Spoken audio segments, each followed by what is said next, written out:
Welcome to Maui Electric Vehicle Alliance, or Maui EVA for short.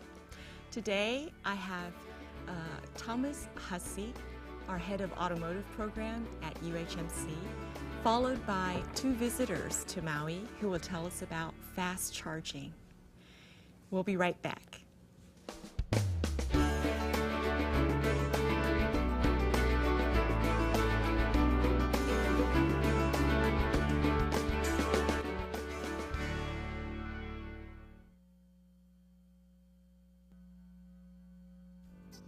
UH Maui College offers a Bachelor's of Applied Science in Sustainable Science Management that integrates topics in energy, business, water, agriculture, and more.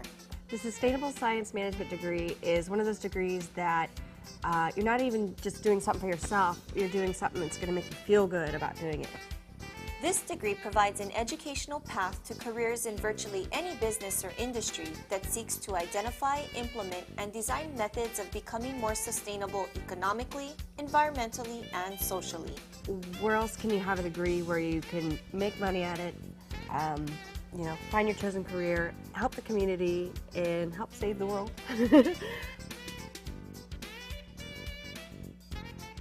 For more information on this program, call the Educational Opportunity Center at 984-3286 or visit us online at maui.hawaii.edu.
Welcome to Maui EVA. I am Ann Koo.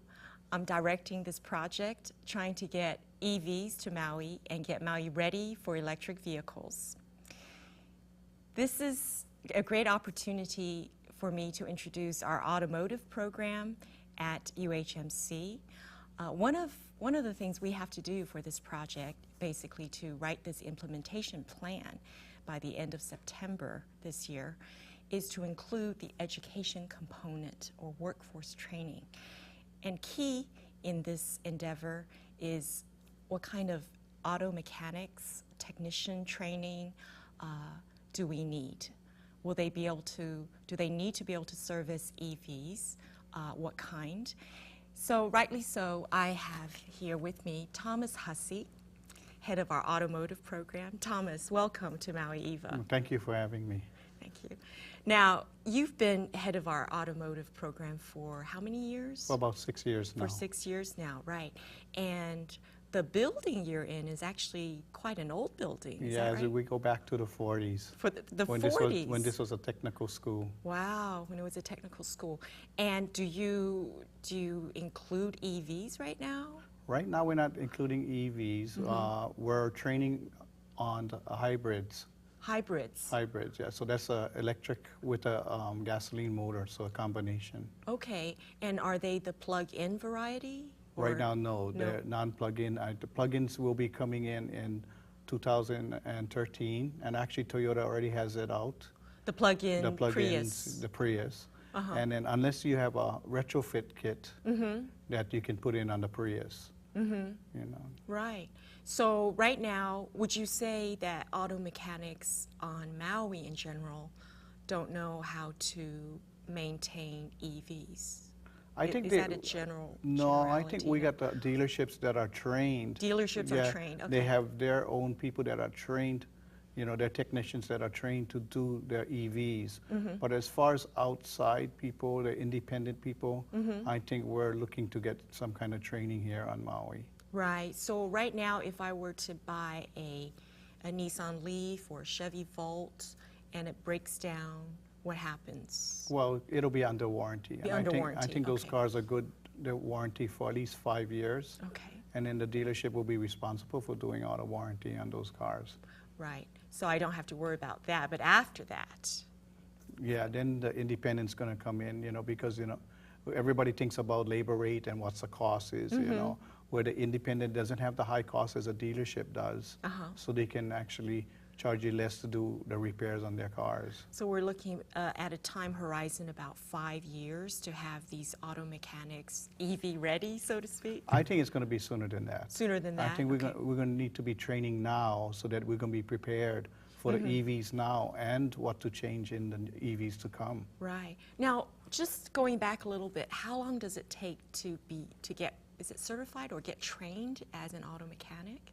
Is that the right lingo to use? Well, you know, for us, we recommend going to technical school or to a college like us, and then that takes 2 years. 2 years. And then, you know, you have to work for 2 years under a certified technician, ASE, which is Automotive Service of Excellence, Okay. for 2 years, and then you can get your certification. Now, several dealerships have apprentice programs, you know, so it depends again on your work ethics and how you do your job you do and your production and on how well you move up. Right. So if someone were to say, actually, I want to specialize in maintaining electric vehicles, does such a program exist on the island right now? Not that I know of. Right. Yeah, Or not that I know in of. the state of Hawaii? Well, there might be Right. people that can work on EV cars in Hawaii, but I don't know any on Maui right now Right. that you know specializes on EV cars. Well, it's also very new, I understand.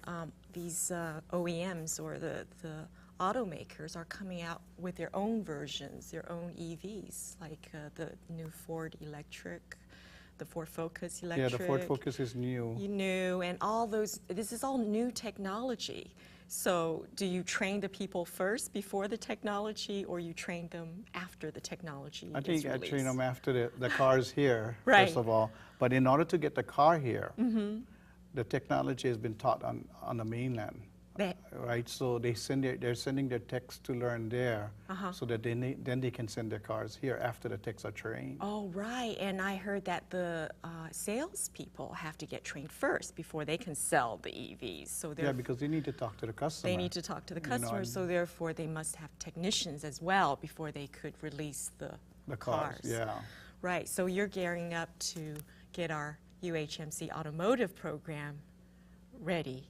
Yeah, we're hoping to get some training and get our students ready, and so that all our students, when they graduate, they are capable of being an entry-level technician. Right. Yeah, but we want them to know all the new things that there is, including the hybrids and the EV cars that's coming out now. Right. And is there a great demand for your students after they graduate? Yes, there is a great demand. Most of my students that graduate from my program are either working or they get a job while they're coming to school.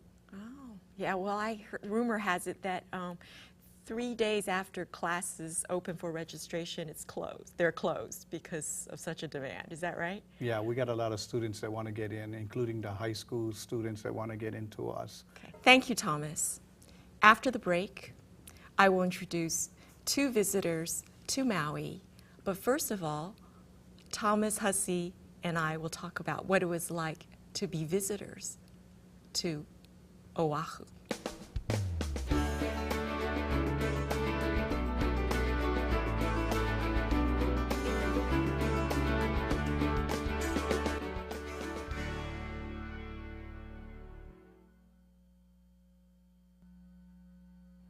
Would you like to attend college, but are afraid that you can't afford it? Going to college was like something really hard because you had to have money and all that kind of stuff. And when I found that there was a financial aid application, I was, I felt very happy. I was willing to do whatever the application asked of me to. Call or stop by the financial aid office at Maui College to discover how you can afford your college education. I would like to go to college. I just don't think I can. I did. I did. We did. I did. I did. I did too. I did. I did. I did. I did. I did. I did because of her. I did. I did. I did.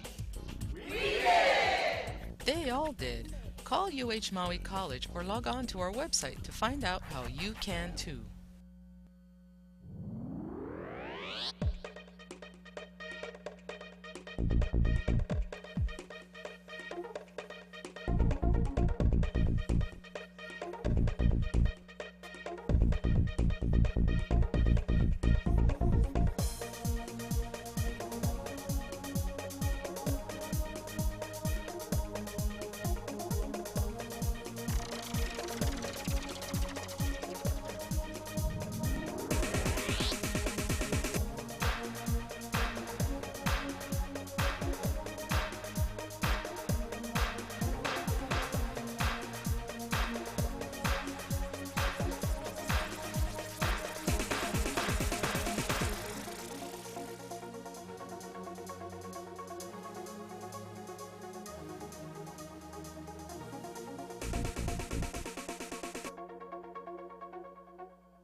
One of the big advantages of going to Maui College is that it's affordable, but at the same time it doesn't sacrifice quality.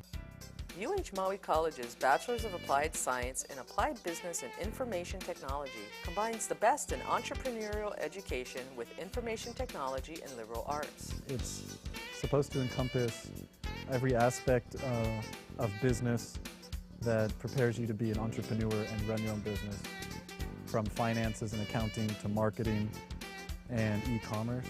This degree will prepare students to own and operate their own businesses, seek employment in small to mid-sized companies, or apply for graduate studies. Getting the Applied Business and IT degree will help me start my own business and have the knowledge and skill set necessary to run it. For more information, call the Educational Opportunity Center at 984-3286 or visit us online at maui.hawaii.edu.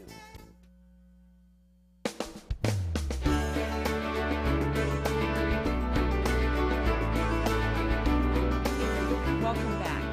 This is Maui Electric Vehicle Alliance. I am Ann Koo. Very pleased to introduce a newcomer to our Maui EVA. Actually, I shouldn't say newcomer. He's just visiting Maui. I'm very lucky to have him here. Dr. David Bliss from Southern California or Los Angeles. Here on vacation, but he also happens to own a fast charging station company. Is that the right thing? Correct. Dr. David Bliss, would you tell me what your doctor is in? Oh, I'm a surgeon. I operate on children. Right. And you and your wife, Dr. Marla Matar, also a surgeon? She's an anesthesiologist. She does the anesthesia for the children that we both take care of. Oh, right. So you're on Maui on vacation. It's so lucky that we found you through various serendipitous situations. Why are you on Maui? Oh, my wife and I have been coming here for years, and we were married here, so our heart is really in Maui. And in fact, if I could, I'd talk my wife into moving here yesterday. Well, I'm sure we could definitely use you. But now, fast charging. You own a company called Charge Bliss. Charge Bliss. Right. Can you tell us something about that? Sure. Well, we bought an EV about 9 months ago, and when we looked around where we live in Southern California, we realized that the so-called level 2 charging that's out there is simply not adequate to get to the places that we need to go and to charge up in a timely way, and then went about looking for what the next level of technology was. So we put together with some friends of ours and investors a company to put what are called fast DC chargers in key places so that EV users can have the same range of movement in their car as you and I might have in our traditional cars. Right. So basically this interest comes out of you as an EV owner and driver, seeing a need. Correct. In the market. Not like you have a technology and you want to find a use for it. It's the other way around. You see a need. Right. We saw it as this. What's holding back people from adopting electric vehicles, and I think the same might be true in Maui as well, is what a lot of people call range anxiety. It's this fear that I'll get trapped somewhere, unable to use my car, and then have to be towed or have some other problem, and especially when there's no way to charge the car up with a towing service, for example.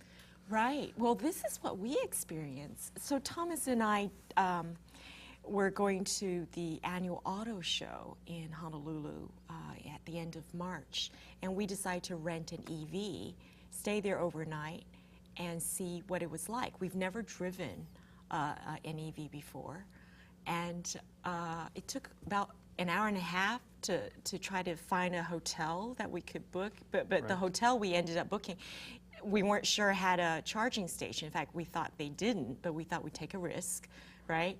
Yeah, and we found they had two charging stations. we discovered they did after we arrived, but I mean, we didn't know that. It wasn't told to us. And then we rented an EV from Enterprise, actually at Alamo at Honolulu Airport. It was a Nissan Leaf. And then we asked, is there a GPS in the car? And then the counter lady said, oh, don't know, but here's a portable one. So I think the trouble was that Enterprise owns Alamo and National Rent-A-Car. So since Alamo didn't have the EV car, they borrowed it from Enterprise to rent it to us. Right. Yeah. So, but they have no training. Remember They have we no talked about That's training? right. That's They have right. nobody trained there about EV cars. Right. So that's why when we were trying to get the car started, we took us 5 minutes to get it out of park because we didn't know. We didn't know. Nobody told us or let us. And they thought we knew, because I guess most people don't just rent EVs. They probably know something about it, right? I'm not sure. Well, I think you'd have to have had some background in Some it background? to be interested, and of course you guys did. Yeah. The average person wouldn't even think, at this point in time, wouldn't think that that's even an option that's available to them. That's right. That's And I right. think it comes back to range anxiety. Exactly. Well, Exactly. you were full of range anxiety Right, yeah. beforehand, because I wanted to take the car all over Oahu, right? I really thought, let's just go, because Enterprise included free charging at all their locations and also Better Place locations. And well, just recently there was a press release. Hawaii is now leading the nation in terms of charging station installed per capita. Yeah. So the denseness of charging stations, I suppose most of them are actually in Honolulu, where the population is. But still, we thought it would be fine. So then we finally figured out how to take the car out of park position. Yeah, and then we finally, it took us 10 minutes, but we finally got out of the parking lot. You know, and then when we got to the hotel, I was looking at that again, the anxiety of how far we went, and we actually drove close to 20 miles, and so we were at 80 miles. And when I talked to the people that actually sell the cars, they said, yeah, people get anxiety, especially when they get down to the 20-mile area that they want to charge up the car. They won't take it all the way down. Right. So as a visitor, I mean, this was an interesting experience because the Maui EVA project is, you know, one of the, probably the reason we won. We were rated number 3 in the country in terms of third most innovative EV by Green Tech Media.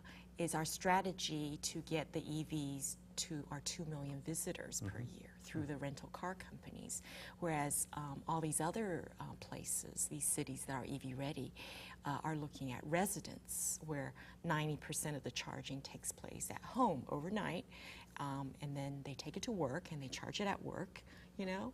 Right. But with visitors, it's very different, isn't it? As we found out in Oahu, we don't know where everything is. Yeah, you don't know where the stations is, right? You know, and you don't want to drive and get stuck in the middle of the road, you know, get stuck on a pulley when you're going uphill, and then what do you do? Right, and we don't want to get there and realize some other car is there. Right. So what do we do, right? Because you can't find out beforehand whether that charging station is available. But you can. That's the good news. You can? So I can tell you a couple of things that will help you going forward. Is first of all, I think it's the consumers have made it very clear that what they want is faster charging that's readily available to them whenever they need it, that they can schedule and know that it's available. And actually all of that technology exists. That's indeed part of our system.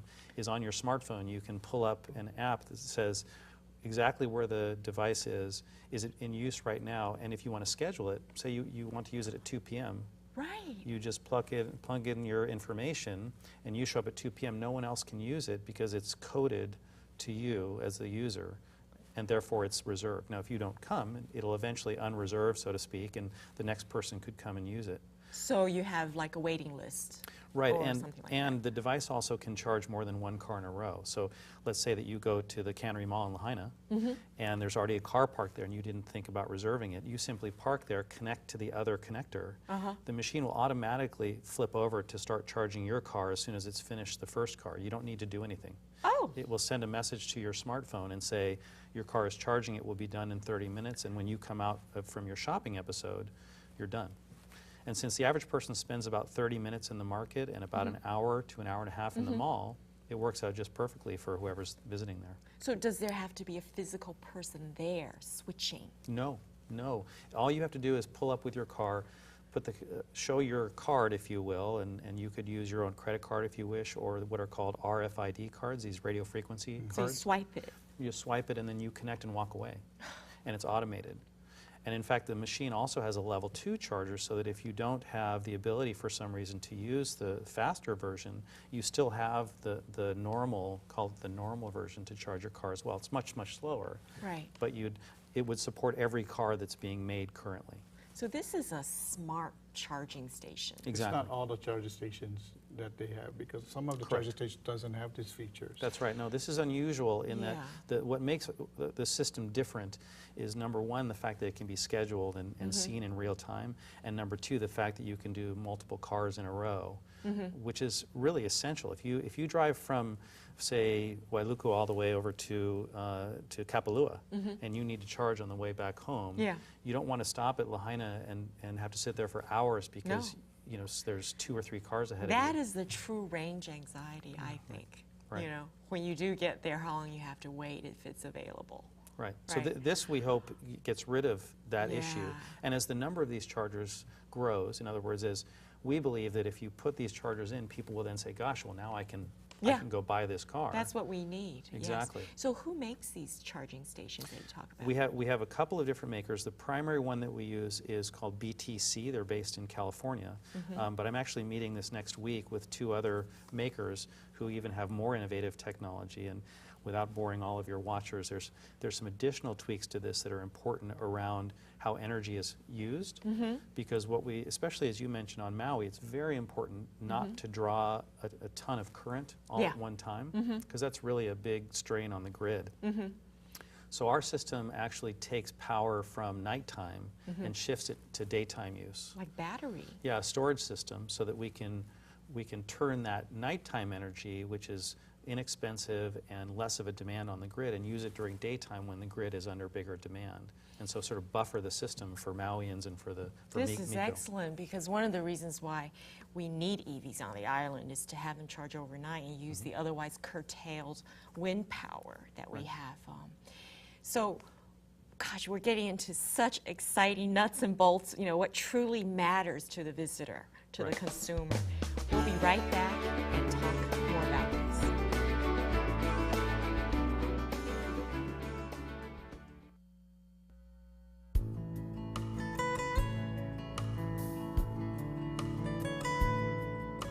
You're watching MCTV, the UH Maui College Television Network.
The Bachelor's of Applied Science in Engineering Technology at UH Maui College provides curriculum and training in electronics, computers, optics, remote sensing, and other technologies.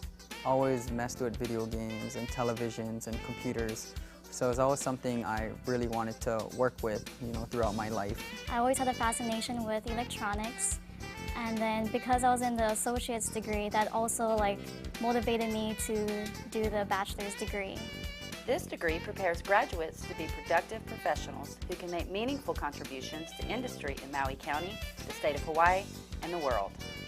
Well, I especially like the hands-on experience that we get and the hands-on learning that we receive. You don't need to leave home to do it. For me, it means that it's affordable. I can stay here on Maui. If you would like more information on how to apply to this program, call the Educational Opportunity Center at 984-3286 or visit us online at maui.hawaii.edu. Have you been thinking about attending college but believe you may not be eligible for financial aid? Well, at first, kind of felt a little bit afraid, maybe because I won't be eligible, but I was pretty eligible. I got some good grant to help me through my first year. To find out which types of financial aid you may be eligible for, call or stop by the financial aid office at Maui College today.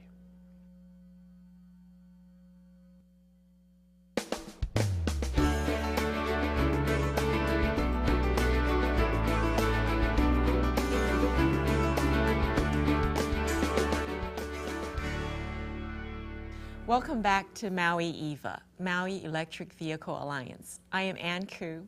Very pleased to have two guests with me today. Thomas Hussey, head of our automotive program, and Dr. David Bliss from Charge Bliss in Southern California. Now, we were talking about what really matters to the consumer or to the visitor. And this whole range anxiety is not just about how far the car can go, but also is there a charging station? And if we go there, is it going to be available so we can charge? It's not like gas stations dotted everywhere. Right, exactly. Right. So, Thomas, after this experience in Honolulu, what are your thoughts about driving an electric vehicle? I still have that anxiety of how far I can go because, I think we need to establish more stations that we can park the car and know that we're going to be there and it's going to charge the car.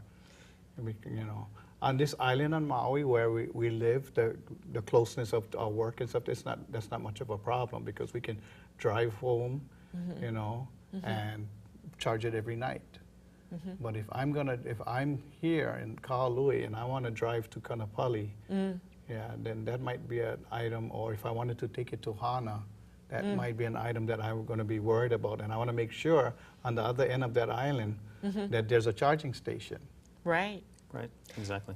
Yeah, well, we have a lot of new charging stations installed. Better Place installed 7. They're ready in operation. And there were already 3 or 4 earlier.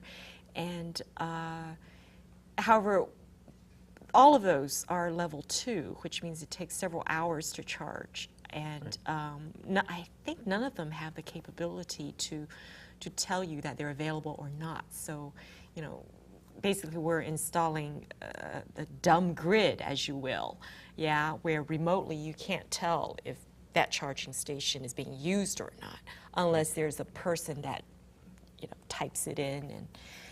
And we do have a Google map that's being updated by BioBeetle rental cars who went around to find out whether they're available, but not on a real-time basis. Yeah, some of the concerns that come up, and this has been true elsewhere where people have tried to put in the infrastructure, are some networks are closed, so you have to be a member of the network to use them. So you might know that the charging station is there, and then you arrive and you're not allowed to use it because you're not a member of that network.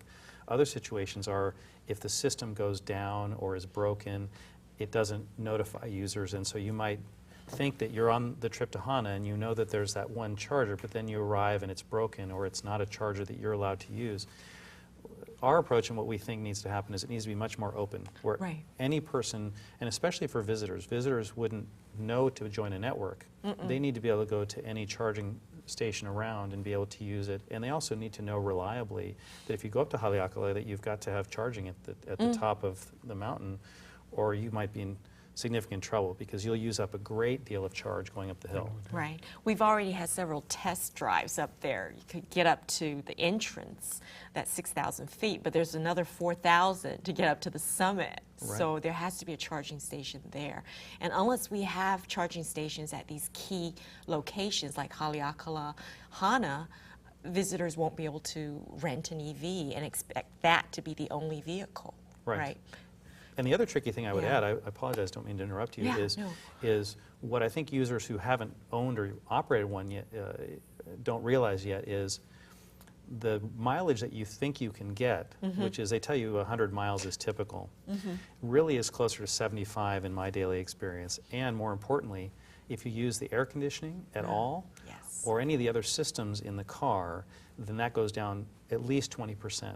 So in other words, you can find your range down as low as 50 to 60 miles, which if you're on a trip to Hana or to Kaului or rather to Kaanapali, then you could be in some trouble. And if you had to charge at the level 2 station, which would take you from 6 to 8 hours, that's essentially impossible unless you want to stay overnight. Right. That's true. Well, Mike, I had a question for you. Like cars, you can buy different charging stations, and they start from $800. Right. And that when we was on Oahu at that Car Fest, they said that charging station could go up to $4,000. Correct. What's the difference? So the cheapest chargers. That's your Kia and your Kia and your Right. Mercedes-Benz. No, it's an excellent and very, very important question.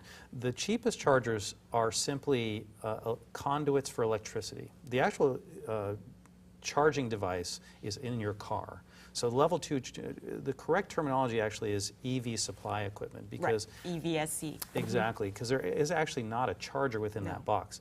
But what makes the boxes different is whether they have a smart grid interaction, so if they can go back and forth with information to the grid to determine best time to draw current, and also whether they can communicate over the internet to give information back to a central data repository. So, for example, the Coulomb charge point version, which is one of the more expensive ones, has all of that ability, which if you're an employer or a hotel or other places where you might give away that benefit, for tax reasons you have to have that information because that's a taxable benefit.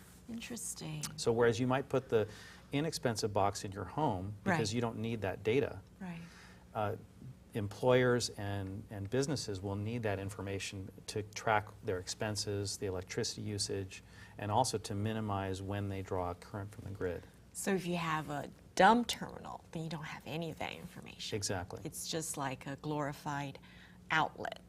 It is. It just simply, it sends the electrical throughput, the amount of electricity to your car at a rate that the car can recognize. And it has what's called a communication protocol via this.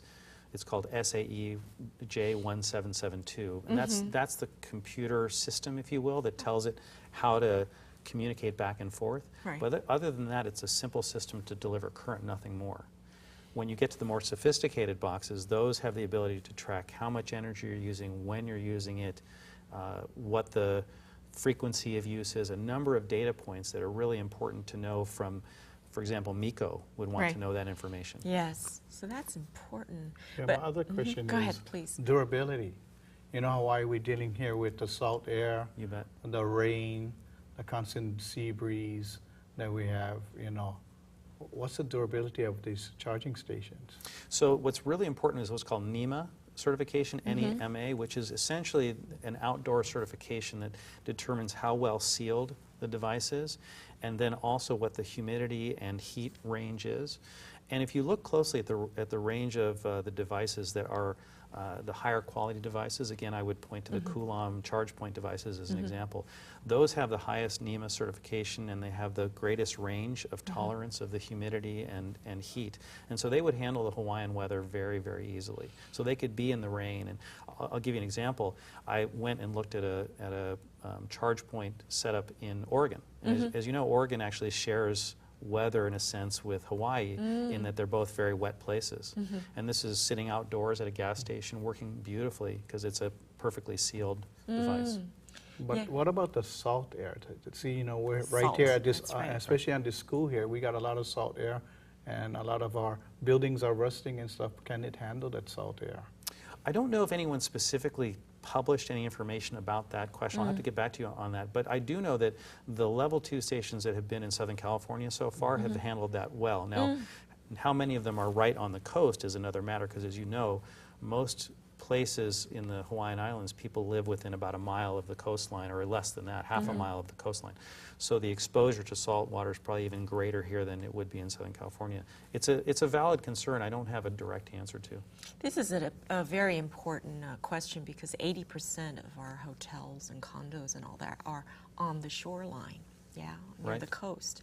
So, and the other thing is the tolerance to fluctuation in temperature, like in Haleakala, from very cold to very warm all in one day, and also at high elevation, right? Right, so right. They do have a broad tolerance of temperature, the units do. And I should add, by the way, virtually all these units come with a 5-year warranty, and that warranty is independent of where they're placed. So were that they were in worse shape by being put in Hawaii, they would simply get replaced sooner, but they're still under warranty. Still under warranty. I have some questions that I wanted to ask. So all this new technology must have UL certification. Right. So I know Coulomb has, because MECO has 2 of those stations at their front door. This BTC that you're talking about, do they have UL certification? So they are currently trying to get, Intertech and UL, Underwriters Laboratory, are 2 of the agencies that certify electrical devices, and right now BTC is looking for Intertech certification and should have it by June. Okay. The other companies that we've been talking to either already have UL certification or will have it soon. It depends. Each time you make a change to the device, and we've asked for some very specific changes, you have to go back to UL and recertify. Right. So for example, we think it's very important that the connectors be housed so they're protected from the weather, and also so they don't get damaged or stolen or vandalized.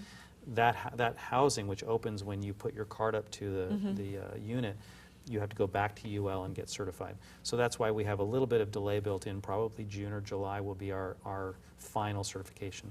This is so interesting, because just based on your user experience, you're asking for customization of what's available out there. Yeah. What we found was June or July will be our final certification. This is so interesting, because just based on your user experience, you're asking for customization of what's available out there. Yeah. What we found was, even though we had this GPS in the Nissan Leaf that we rented from, in Honolulu, and we had a portable GPS, we still had trouble getting around, because the devil's in the detail. We want to know how to get to the parking lot, not just how to get to the convention center. But, you know, turn right to get to the convention center entrance, but you have to turn left to get to the parking lot. So, I mean, I see that if we're really going to go 100% EV, we really need to get these details in there, you know? I think you're going to have the trouble with all GPSs. Yeah? It doesn't matter what kind of GPS, because it depends where the signal is coming from. So they don't send necessarily the signal from the parking lot. Oh, okay. Okay, this is, as long as you're in the area, I think it'll signal that off. The thing I liked about the Leaf GPS, it was such a large screen, so you could anticipate when the turn was coming compared to that small TomTom we had. That's right. And it was the last minute, we were at the intersection before it told you to turn. With that Leaf GPS, we knew we were getting to that intersection and which one was going to turn. Yeah. So I like the Leaf's GPS much better than that small. Yeah. The small But one will we there had. be charging information on these GPSs? Yeah, so actually on the Leaf it has information about where charging stations are. So there is We didn't even know that. Yeah. You can, there is a menu on the display that you can go to that will tell you where charging stations are. Right now, all that's loaded in essentially are Nissan dealerships, because every dealership has a level 2 charger. Right. And of course, if you live in an area where there's lots of dealerships, you're fine. Maui has, I think, 1 Nissan dealership. Yes. So it wouldn't be very helpful to you for covering the whole island. Now that said, what we would love to see, and what we're trying to work with Nissan and other companies to do, is have our network loaded into their car. So in addition to having it on your smartphone, if you were to not have your phone or for not carry a smartphone, that you could still punch it up in your car and have the car take you directly to it. Yes. In fact, for the visitor that comes to Maui, ideally it would be all charging stations. Right. Not just the Nissan one, but all of them, right? And also how to get there to park where there's a charging station. Right. Okay, not a Christian charging station. Yes. Right. Well, I think, What if we're in the rural area where there's no electricity coming from, from our electric? So how do we install a charging station so that we can put up there? I know we got solar that we can use. So that's probably the key thing. The installers that we work with, who are really excellent at both of these things, Skelly Electric, they're based out of San Diego, started out as a company that installs solar, photovoltaics. It turns out it's actually a fairly simple thing to install a solar array that then feeds into a storage system that then allows you to return it to the car. And by the way, as energy future for a place like Maui, because so much energy is in a sense lost in Maui, there's all this sun exposure and all this wind. This is also a distributed energy system if you think about it. You could store energy in this way, eventually put it into the cars. The cars become actually a storage vehicle for energy that moves around the island. Yes. Well, they are batteries on wheels. Exactly. And what was I thinking? Also, temporal, locational, interruptible load. Exactly. Because you can choose the timing when it draws the load, when it's being Correct. charged, and also location, where, which charging station. And also, if there's peak that you need to shave, you could say stop charging, right? Correct. If there's a smart grid or some kind of capability. Right, the cars actually have Yeah. that capability. You can tell it when to turn on and off the charging. You can. And in addition, I was going to say, so let's say we've driven to a rural area outside of Hana, Right. and we have a charging system there. The energy that's put into the car there could be brought back to someone's home. They can return the energy to their home or to their devices. There are actually ways to return the energy back read out of the about car that. system. Yeah. So that becomes a mobile energy source. So right now, as you undoubtedly know, if energy is generated during the daytime and not used, it's largely lost. There's not really an effective storage mechanism. This becomes a distributed storage mechanism. So that a lot of energy that is otherwise wasted in Hawaii, and not because people don't want to use it, just because there's no means to use That's right. now becomes usable. That's right. So you're saying that I can run my appliances off of this car? You can. So I can take my microwave with me and go heat up my food somewhere, as long as I have an ability to plug it in and have an inverter in there. Yeah, there's now aftermarket devices that allow you to pull current out of the car and to run, you could run your house. So people are working on solutions just like this, where if you, for example, don't have electricity in your home, this would be now a very unusual situation in the United States, but it still exists. You could, in theory, go somewhere, charge, bring that home, and run your home off of your car. So basically, EVs offer the flexibility that doesn't exist right now. In lots of forms. And I'll tell you, if I can, just as an enthusiast, say this for the moment for your community, as an operator of one, I think putting all this aside, there's two other things I would say that I hope your community hears. One is, these truly are zero-emission cars. So the current calculations are that each gasoline car that's moderately efficient puts out about 22 pounds of pollutants a year. and about 2,200 pounds of CO2. This puts out 0. And it costs me about $2.50 to charge it up. And I've looked at Maui Electric's charge system, or cost system. It's not much greater than it is in Southern California. No? Okay. So I might say that to charge the car here might be $4. So like a full tank, so to speak. Exactly. So your cost of operation is somewhere around 4 cents a mile for this car in Maui. That's amazing. Whereas it probably costs you about 40 cents if you're using gasoline. Yeah, but the difference is when we're charging it maybe for only 70 miles. Right, and that's calculating on that basis. Yeah. In other words, if it costs... We're driving 70 miles, yeah. Right, if it's about $2.50 or $4 to charge up for 75 miles and you divide that out, it comes out to about a cost of 5 cents per mile. Not counting the other things like insurance. But there's almost no maintenance cost. Right. Almost none. So what would the effective break-even charging rate be on a level 2? Like a dollar per hour charging?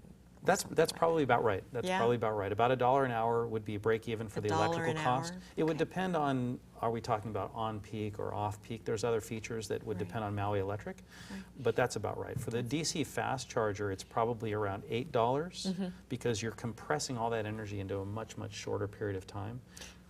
So you can charge the car to 80% capacity in 30 minutes. So a lot of electricity. Right. So that draw of current is going to require paying a little bit more, but it's still so much cheaper than filling up with gasoline. Oh, yes. Plus you get wet if you spilled gasoline on yourself like I did. We're hitting the $5 mark already. And I imagine it will, none of us believe it'll go lower. I think we all think it'll go Only higher. way is up. Yeah. And Maui, unfortunately, by virtue of being isolated, is hurt even more by that. Oh, absolutely. We pay the highest gas prices. Well, electricity prices pretty high too. Right. And one thing I learned is if anything breaks down, it takes a long time to get it fixed, because especially if it needs parts from the mainland or elsewhere. So we truly value or truly notice the vulnerability we have and the need to be sustainable. Well, thank you very much, David, and thank you very much, Thomas, for this enlightening discussion. We're going to have this big meeting on the 27th of April, and I'd like to invite you to conference in. Would love to. Yeah. Thank you very much. Yeah.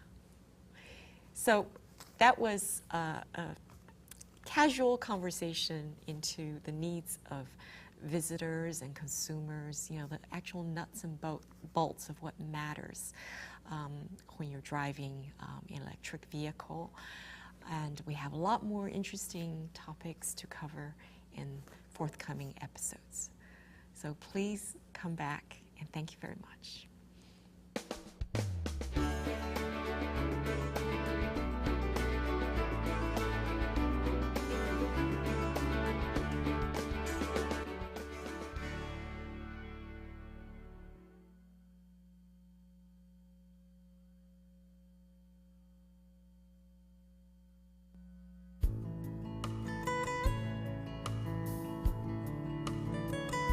Kenana mai nei o ko Yamuse Tive, ka punai vele kiwi o ke kula nui o Maui.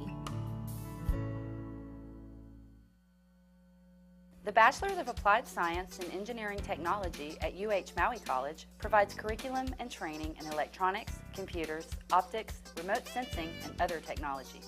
Always messed with video games and televisions and computers. So it's always something I really wanted to work with, throughout my life. I always had a fascination with electronics, and then because I was in the associate's degree, that also motivated me to do the bachelor's degree. This degree prepares graduates to be productive professionals who can make meaningful contributions to industry in Maui County, the state of Hawaii, and the world. Well, I especially like the hands-on experience that we get and the hands-on learning that we receive. You don't need to leave home to do it. For me, it means that it's affordable. I can stay here on Maui. If you would like more information on how to apply to this program, call the Educational Opportunity Center at 984-3286 or visit us online at maui.hawaii.edu. Have you been thinking about attending college but believe you may not be eligible for financial aid? Well, at first, kind of felt a little bit afraid, maybe because I won't be eligible, but I was pretty eligible. I got some good grant to help me through my first year. To find out which types of financial aid you may be eligible for, call or stop by the financial aid office at Maui College today.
Wellness Center is the bomb. I love it. It's awesome. The UH Wellness Center is the place to be. Hope to see you soon.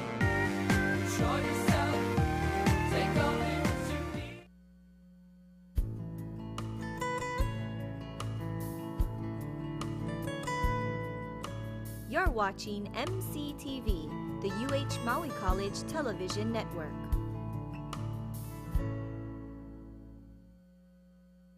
Receiving financial aid made a difference in these students' lives.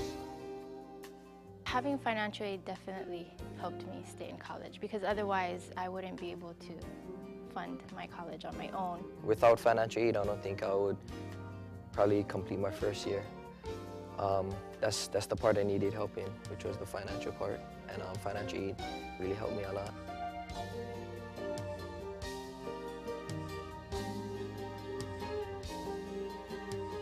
I don't think that I would have come to Maui College or any college without financial aid.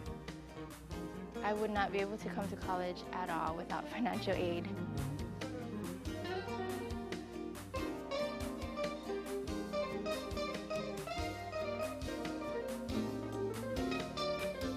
Call or stop by the financial aid office at Maui College to see how receiving financial aid for college can make a difference in your life.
UH Maui College offers a Bachelor's of Applied Science in Sustainable Science Management that integrates topics in energy, business, water, agriculture, and more.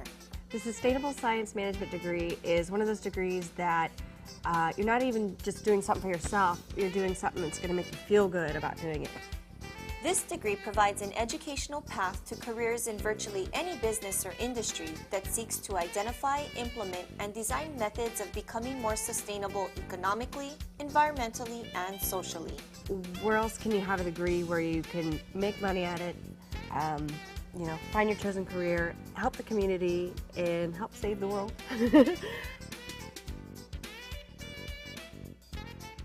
For more information on this program, call the Educational Opportunity Center at 984-3286 or visit us online at maui.hawaii.edu.